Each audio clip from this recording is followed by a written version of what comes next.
সবার আগে একটা কথা মাথায় ঢুকিয়ে নিতে হবে, তোমার লড়াইটা তোমার নিজের সাথে। তাই আজকের তোমার করা কোনো কাজ ঠিক করে দেবে তোমার ভবিষ্যৎ কি হবে। কিন্তু আমরা কোনো কাজ করতে গিয়ে ভয় পাই হেরে যাওয়ার।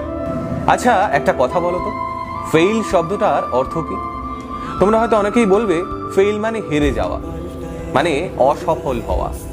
কিন্তু আমার ভাষায় ফেইল অর্থাৎ FAIL মানে ফার্স্ট অ্যাটেম্পট ইন লার্নিং, অর্থাৎ শেখার প্রথম ধাপ।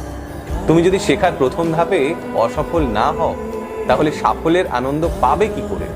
যদি তোমার মনে হয় তোমার দেখা স্বপ্নগুলো শেষ হয়ে যাচ্ছে, অর্থাৎ এন্ড হয়ে যাচ্ছে, তাহলে এই এন্ড শব্দটারও ফুল ফর্ম বলে দিচ্ছি, এফোর্ট নেভার ডাইজ, অর্থাৎ পরিশ্রম কখনো মরে না, তাই পরিশ্রম করতেই হবে বস।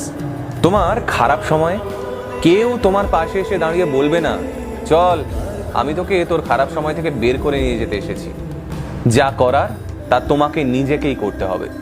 তোমার দুঃখ, তোমার আনন্দ, তোমার ব্যর্থতা, তোমার সাফল্য, তোমার হেরে যাওয়া, তোমার জিতে ফেরা, সবটাই তোমার। সাফল্য পাওয়ার কোনো বয়স হয় না।